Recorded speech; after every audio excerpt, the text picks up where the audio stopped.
is Nukratul Aishahira binti Kamal Shahrin and my matric number is 299327. So today I would like to present a movie titled North Country.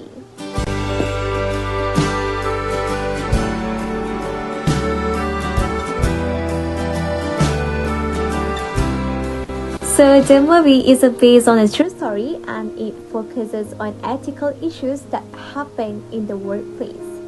Instead of just summarizing the story, I want to share how this movie made me feel and how it relates to issues discussed in chapter 5 until chapter 8.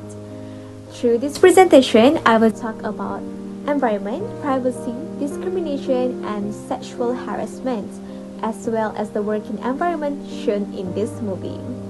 Most importantly, this presentation reflects my honest thoughts and emotions after watching the North Country.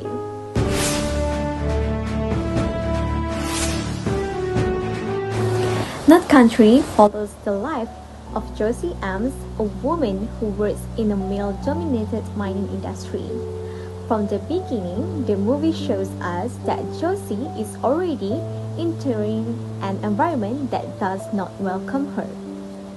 What she faces is not a single incident, but a pattern, repeated, normalized, and protected by the system. This is why ethical issues in this movie feel heavy. They are not accidental, they are structural. In North Country, the environment itself is unethical. The mine is not just a place of work. It is a culture where disrespect has become routine. Sexual jokes, verbal abuse, and humiliations are treated as normal behavior.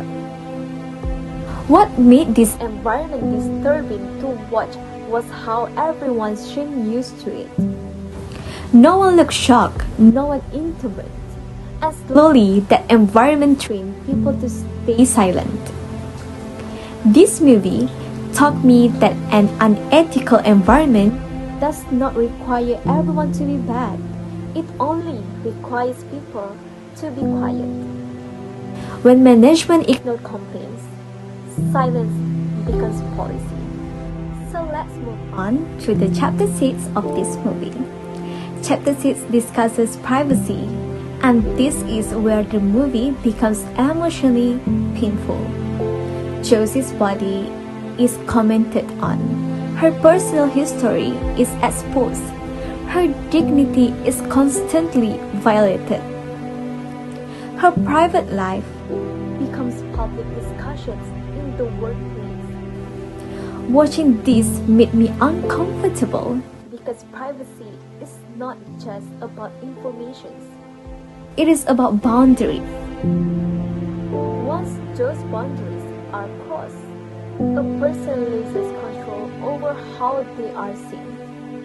This movie shows that privacy can be violated without cameras, without technology, and without permission. Simply through words and rumors. Chapter 7. Chapter 7 is the heart of the North Country. Discrimination and sexual harassment. Women in the mine are treated as outsiders who need to justify their presence. Sexual harassment becomes a tool not for attraction but for control intimidation.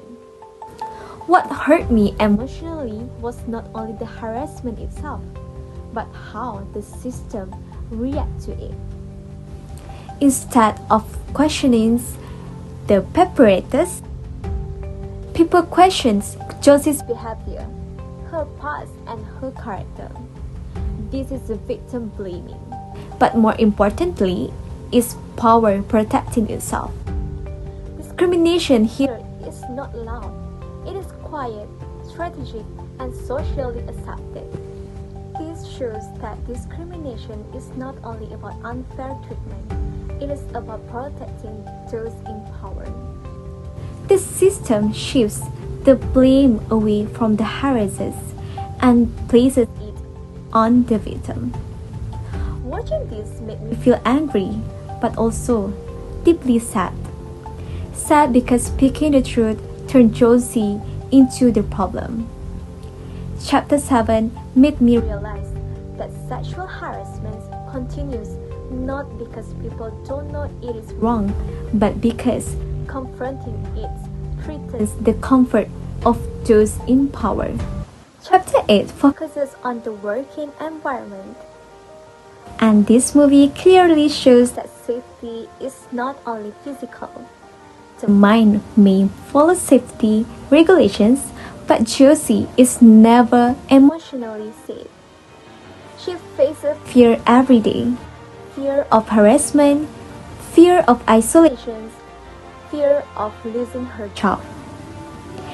This working environment slowly destroys confidence and mental well-being. Watching this made me realize that a workplace can be legally compliant and still be ethically broken. Emotional safety is often ignored because it is invisible and its impact is long-lasting. What struck me emotionally was how loneliness became part of her routine. She works among people, yet she is completely alone. The environment punishes those who speak up by isolating them. This movie shows that a working environment can follow the law and still feel ethically. Because safety is not only about physical injury. Emotional and psychological safety matter just as much. Chapter 8 made me realize that workplaces often underestimate emotional harm because it is invisible. But invisible harm can last much longer than physical wounds. After watching Not Country, I felt sad. Not a dramatic sadness, but a quiet, heavy one. I felt sad watching Josie walk into work every day, knowing she would be humiliated. I felt sad seeing how loneliness became normal for her. And what hurt me the most was realizing that courage often isolates people. Those who speak up, they lose friends, support, and sometimes their entire community. This movie made me think about how many people stay silent, not because they are weak, but because the system makes speaking up too costly. And why this movie still matters? What makes North Country powerful is that it does not feel outdated. The setting may be old, but the issues still exist. In offices, factories, universities, and institutions. This movie reminds us that ethical failure is rarely about ignorance. It is about choosing comfort over courage. As I reach the end of this presentation, I realized that North Country is not a movie that ends when the screen goes black. It stays because it reminds us of how easily injustice can exist in ordinary places. Places that are supposed to provide safety, dignity, and purpose. What makes this movie truly painful is not the harassment alone, but how normal it felt to everyone around it. Watching Josie's journey made me feel sad because doing the right thing cost her almost everything: her comfort, her relationships, and her sense of belonging. It made me reflect on how many people choose silence not because they agree with what is wrong, but because speaking up is lonely.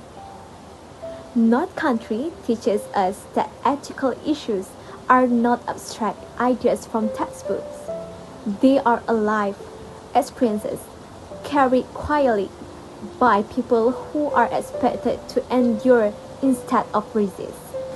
This movie reminded me that a safe working environment is not defined by rules or policies, but by how people are treated when they are most vulnerable. And perhaps the most uncomfortable lesson of all is that silence often feels easier than courage. After watching Not Country, I understood that choosing to speak up may come with pain, but choosing silence allows that pain to continue. And that is why this movie matters. From chapter 5, the movie teaches us that the culture of our workplace can be as harmful as any individual actions. Even if no one intends real harm, an environment that allows disrespect, jokes, and humiliations will shape behavior and normalize unethical acts. The lesson here is that every employee and every manager has a responsibility to create a respectful environment. Silence or indifference allows wrongdoing to thrive. Chapter 6 shows us that violating someone's privacy is not a small issue. Josie's personal life and body became gossip, and her dignity was constantly challenged. The lesson is clear. Privacy is a human right, and protecting it is a moral responsibility. Even small inventions, jokes, rumors, whispers can deeply harm someone emotionally. Chapter 7 teaches us that harassment and discrimination are not only individual problems, they are systemic. Women in mind are treated as outsiders, and harassment is used to maintain control. The lesson is that fighting discrimination requires courage, awareness, and accountability from everyone, not just the victim. Remaining silent allows injustice to continue. Chapter 8 shows that even if a workplace is physically safe, it can be emotionally damaged. Josie experiences fear, isolation, and stress daily, which slowly erodes her confidence and well-being.